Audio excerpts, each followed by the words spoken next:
Welcome to hole number 7 on our journey around the old course. Another short par 4 around the same length as number 6. A severe dog leg to the right. The strategy being with the tee shot is to make sure that we go over the little rise to the wide part of the fairway at around 220 yards, but to make sure that we stay short and left of the dreaded shell bunker. The stretch of holes 7 through 11 is known as the loop, and is the area of the golf course that the pros look to make their score. This section of holes loops and crosses over itself before heading back towards the difficult finish towards the town itself. I remember some years ago a group of Japanese golfers out without the benefit of caddies. The thick mist had rolled in from the North Sea and it had become very difficult to see. Confused by the layout of the golf course, and they somehow managed to play around the loop 3 times before heading all the way back into the town. One good thing a good caddy will do is to make sure that you never ever play more golf holes than is entirely necessary. As we turn the corner in this hole on the dogleg, we come to the magnificent shell bunker, or to give it its Sunday name, cockle shell. It is one of a handful of bunkers that you can get into on the front 9 playing number 7 and on the back 9 playing number 11. If you're really unlucky, that is. So Mr. Cockleshell, what words of wisdom would you like to share with us today? Oh, so you'd like to talk about the zone that many golfers allude to? For many years, golfers of all abilities have spoken about being in the zone, and it's gained mystical and ethereal connotations. I remember the book Golf in the Kingdom by Michael Murphy, which has had many thousands of followers and devotees, and this only added to the mysticism of being in the zone. I wonder if there could be another way of looking at how to get into the zone and how to get ourselves into that state of flow, and if it could indeed be a little more scientific than mystic. If we look at the work on flow states by Mihaly Csikszentmihalyi, the Hungarian-American psychologist, then perhaps we can find out a little bit more about the zone or flow state of optimum performance. It's a state when the golfer's true ability and the difficulty of the hole or the shot that confronts them becomes perfectly aligned. If a perceived golf shot or hole seems much too easy, then there is a good chance that the golfer will become lackadaisical and sloppy in their approach and lack focus. We can all remember Hale Irwin's famous backhanded tap-in that cost him the Open Championship.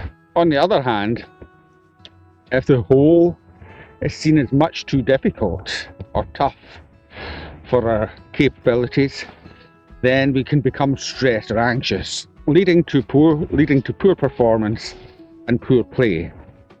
If we look outside of the zone, then we might just discover why you don't get yourself into the flow state more often. Most golfers are weekend warriors, go to the practice ground or practice range and beat balls mindlessly into a huge field, but with little or no consequence of where the balls go.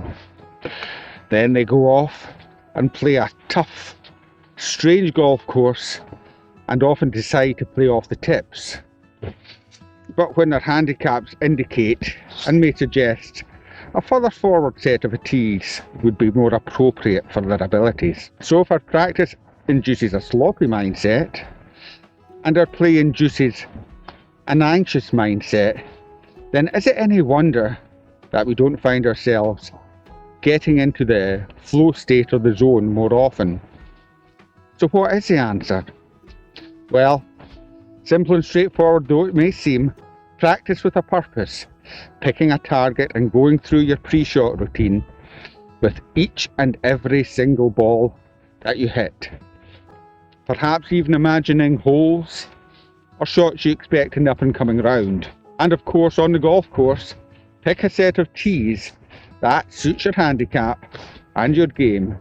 And just like the practice range, always pick a target and go through your pre-shot routine. Play like you practice and practice like you play, and then it's much less likely that you'll get in your own way. Thank you, Shell Bunker, for your helpful advice, and we'll be sure to keep it in mind on the way around the golf course. Also out here at the furthest point from the clubhouse, we find the wind blows more ferociously, and we may have to start taking the wind into account even when putting. Wind always has and always will be a major factor in links golf, but we'll talk a little bit more about that in future episodes. So just what is it about bunkers, and why do we find ourselves in them just so often?